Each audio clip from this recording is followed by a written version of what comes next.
आनन्दले घिउ र भात खाने 27 खर्ब रुपियाँ नेपालीलाई ऋण बोकाएर अनि महल ठड्याउने, यही हो मन्त्रीको बुद्धि। बिचौलिया बिचौलिया भनिरहेछ। बिचौलिया भने के? बिचौलिया यहाँ कहाँनिर देख्नु हो? कुन कुन अनुच्छेदमा, कुन दफामा, कहाँनिर, कुन प्याराग्राफमा कहाँ बिचौलिया देख्नु हो? 27 खर्ब ऋण बोकाएर जनतालाई महल ठड्याउने, बङ्गलामा बस्ने, गाडी चढ्ने, घिउ र भात खाने को हुन्? छानबिन हुनुपर्छ। नाउँ सुब्बिनी के खाएर उभिने भने जस्तो कार्यक्रम चाहिँ साम्राज्यवादीहरूको, पुँजीवादीहरूको कार्यक्रम बोकेर हिँड्ने कुरा गर्ने समाजवादको। हामीले केही काम गर्न खोज्यौँ, स्टन्ट भन्ने लेबल लाइन्छ। यिनीहरू केही होइनन्, यिनीहरूलाई केही थाहा छैनन् भनेर होच्याइन्छ। विचार गर्नुहोस् त, हाम्रो दलको बोझ घटाउन आफ्नो पक्षका बौद्धिक वर्ग परिचालन गर्नुभयो कि भएन? मिडियालाई उकास्नु भयो कि भएन? साइबर सेना परिचालन गर्नुभयो कि भएन?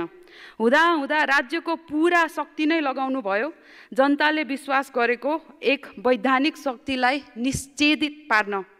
त्यत्रो सामर्थ्यको सानो अंश मात्र हाम्रो कुरा सुन्ने भए, हामीसँग मिलेर सहकार्य गर्न लगाउनु भएको भए आज व्यवस्थाको बचाउमा शब्द र समय खर्च गर्नु पर्दैन थियो।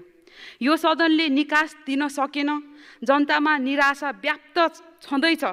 युवाले कि त देश छोड्छ कि सडकमा आउँछ स्वागत जुलुस बनेर। त्यो स्वागत जुलुसका एक अराजक पात्र यहाँहरूका ठुला भनिएका दलहरूले हुर्काएर बढाएको हो। हामीसँग तर्क गर्न सकिन्थ्यो, तपाईहरूको यो विचारमा खोट छ भनेर औल्याउनु भएको हामी समीक्षा पनि गर्थ्यौँ होला, तर तपाईहरूले त्यो आवश्यक ठान्नु भएन। अब आफैले बढ्जान दिएको भस्मासुरले तपाईहरूको टाउकोमा हात राख्दैछ। अब प्रश्न छ, जुन आर्थिक मन्दीको अवस्थामा जनता झन् निराशको बाटो जाँदैछ, त्यो एउटा बाटो त सहकारी पनि हो नि। जसले खर्च गर्न सक्छ उसको हातमा पैसा छैन, किनभने 1 वर्ष अगाडि गरेको सहमति तपाईँले कार्यान्वयन गर्नुहुन्न। अब चैत्र 17 गते फेरि आन्दोलन गर्छु भन्दैछन्। उहाँहरूको आवाज सुन्ने कि नसुन्ने?